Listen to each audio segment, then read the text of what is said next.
Olá você! Eu sou a missionária Vitória Silva Paiva e você está comigo no canal Estudando a Palavra, sim, o seu canal de estudos bíblicos aqui na internet. Nós estamos aqui em mãos com a Bíblia cronológica de aplicação pessoal. Desde já, os amantes da Palavra de Deus, eu indico demais essa Bíblia. Essa Bíblia tem feito um diferencial na minha vida de ensinar a palavra, porque eu não me considero pregadora, mas me considero professora, né? Sou professora de formação, graças a Deus, e gosto muito de falar das coisas de Deus, das coisas do céu. Então a gente está aqui com o nosso canal de estudos bíblicos, trazendo reflexões, estudos, pregações. Tem pregações que a gente vai na igreja, mas fica um pouco inibido de colocar a câmera para filmar, porque às vezes alguns irmãos não gostam, né? Então é sempre bom você fazer as coisas em concordância. Se sentem inibidos, especialmente aqui no interior. Eu sou do interior do Rio Grande do Norte, de Lages. E é um prazer estar com vocês de volta aqui no nosso canal. Meus queridos, esse caderno eu comprei só para fazer estudo. É um caderno de 15 matérias. Eu comprei só para as anotações dessa Bíblia cronológica de aplicação pessoal. Olha como eu já anotei coisa aqui, né? E quero compartilhar com vocês. Eu gosto de compartilhar as coisas que Deus tem falado ao nosso coração. Então, sem mais delongas, vamos para hoje uma bem pequena reflexão, tá certo? Do livro que eu estou lendo atualmente, na Bíblia cronológica de aplicação pessoal. Desculpem, estou assim um pouquinho com alergia, né? E a gente vai ver aqui, tá bom? Muitos estudos maravilhosos estão surgindo, estudos sobre liderança, estudos sobre oração. E eu gostaria, como eu estou no momento de devocional agora, no intervalo do meu almoço, de com você fazer uma pequena reflexão aqui sobre o Salmo 66, tá bom? Então vamos abrir comigo no Salmo 66. Eu dei uma pausa só para pegar os óculos, que eu agora estou usando óculos. E vamos lá. Esse óculos me deixa assim bem com cara de professora mesmo, né? Bem sério. O Salmo 66 na Bíblia cronológica vai aparecer lá na página 866 da Bíblia, certo? Ele é um salmo sobre oração. Vou ler porque é pequenininho e a gente vai comentar. Tema: Deus atende às orações individualmente e como um corpo de crentes devemos louvar e adorar a Deus. Autor anônimo, escrito após uma grande vitória em batalha. Ela é cheia de detalhes. Cântico e salmo para o cantor-mor. Louvai a Deus com brados de júbilo todas as terras. Cantai a glória do seu nome, dai glória ao seu louvor. Dizei a Deus, quão terrível és tu nas tuas obras. Pela grandeza do teu poder se submeterão a ti os teus inimigos. Toda a terra te adorará e te cantará louvores, e cantará o teu nome. Vinde e vede as obras de Deus. É terrível nos seus feitos para com os filhos dos homens. Converteu o mar em terra seca.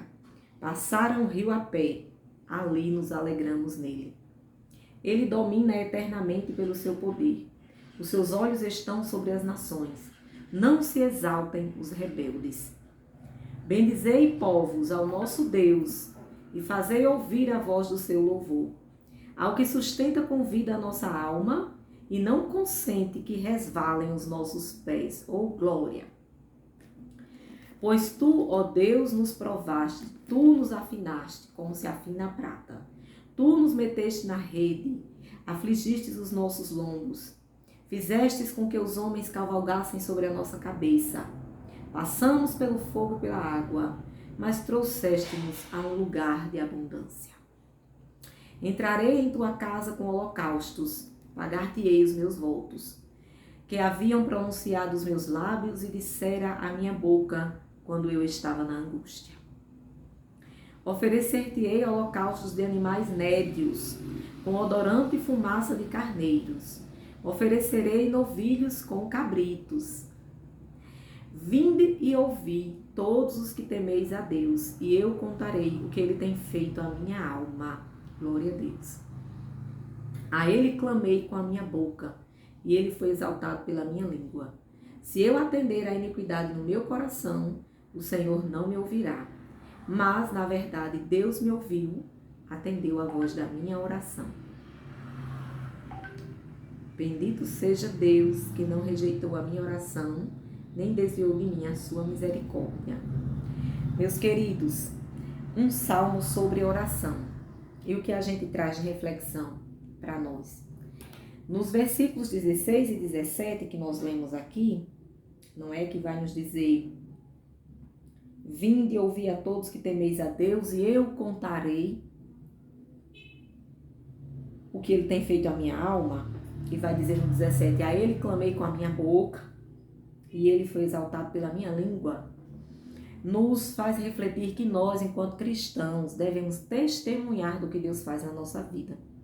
Agradecer a Deus, contar aos outros sobre Deus, contar o que Deus fez, os milagres, como Deus lhe ajudou a resolver um problema, certo? Então, dessa maneira, nós estaremos exaltando ao nome do Senhor. O testemunho é uma prova de um coração que aprecia o que Deus faz. Se nós estamos em pecado, versículo 18, né? Vai dizer aqui, ó: se eu atender a iniquidade no meu coração, o Senhor não me ouvirá. É outro tópico. Às vezes nós estamos fazendo oração por algo que é contra a palavra de Deus, algo que é contra os princípios do Senhor.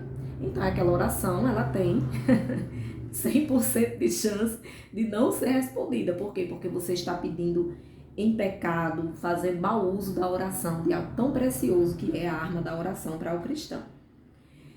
E também fica para nós essa reflexão para que nós possamos compartilhar com outras pessoas o benefício de seguir a Deus. Às vezes as pessoas podem olhar para você e se sentirem impactadas. Alguém já falou que o testemunho ele impacta mais do que as palavras. Então, às vezes, tem pessoas que elas são extremistas, né? Elas falam uma coisa e fazem outra. Então, o que ela fala, as pessoas às vezes não dão credibilidade porque não vê na vida dela o que ela prega, né? O que ela defende. E tem pessoas que é o contrário. Fala, às vezes, algo que não condiz com o seu modo de viver, né? E as pessoas se baseiam no seu exemplo de vida, mas as suas palavras às vezes não conseguem alcançar aquilo que aquela pessoa queria demonstrar. Então, resumindo aqui, a palavra de Deus, ela foi escrita para que a gente estude-a, entenda e aplique. Se for um livro só para você ler e encostar aí na estante, então não terá muita serventia para a sua vida. Mas quando você lê a palavra, você procura entender e você procura aplicar, ou seja, praticar, então você consegue testemunhar e fazer com que outras pessoas olhem para Cristo através da sua vida e digam: puxa, eu quero esse Deus que essa mulher está servindo, que essa mulher está falando. Eu quero esse Deus que esse homem está pregando. Tá certo? Então, eu coloquei aqui, né, que são minhas anotações. Estou compartilhando com vocês. E tem anotações que eu tenho diretamente da Bíblia, né? Ela em si, ela já tem um monte de comentário. Gente, eu sou apaixonada por ela. É a minha primeira Bíblia que eu não estou riscando. Estou riscando um caderno, porque as folhas dela são tão fininhas que eu tive medo de riscá-la e danificar. Então, o autor aqui, o tempo inteiro nesse salmo, ele vai relembrando o que Deus foi fazendo na vida dele, até os momentos em que eles passaram por momentos difíceis, mas Deus estava com eles. É preciso que a gente se alerte para isso também. Não vamos passar só momentos bons, só momentos fáceis. Vamos passar momentos difíceis, não é? Mas aí do versículo 5 ao 7 você vai ver que Deus está passando com esse povo e salva o seu povo, tá bom? E eu coloco aqui como reflexão para finalizar, dizendo assim: ame a Deus, viva para Deus, seja instrumento de bênçãos na mão do Senhor. Troque o seu medo pela fé. Creia. Imagine-se cuidado e protegido por Deus. Mesmo sem ver o escape, creia que Deus a tudo vê e controla. Deus cuida de nós, mesmo em situações de grande tensão e temor. E a disciplina você começar a aplicar a palavra de Deus, você começar a ter o tempo do seu devocional, você começar a ter realmente aquele momento que você vai ter o seu momento com Deus. Um momento na igreja é ótimo, um momento, um culto festivo é ótimo, mas também você precisa desse seu momentinho, você e Deus, Deus e você. E isso você vai conseguir com disciplina. Eu aconselho que você compre um devocional. Eu tenho até um para indicar, que vai ser um próximo vídeo, muito bom. Então, use um devocional e vá criando disciplina, porque essa disciplina ela vai te ajudar a distinguir o certo do errado. E finalizando essa reflexão maravilhosa, né? Da mesma maneira, como o fogo purifica a prata, falando aí no Salmo 66, versículo 10 ao 12, né? Que vai nos dizer aí, pois tu, ó Deus, nos provaste, tu nos afinaste, como se afina a prata. Da mesma maneira como o fogo purifica a prata no processo de fundição, as provações, elas purificam o nosso caráter, certo? Elas nos trazem uma sabedoria nova e mais profunda, que nos ajuda a distinguir a verdade da falsidade, nos ajuda a ter disciplina para fazer o que sabemos que é correto.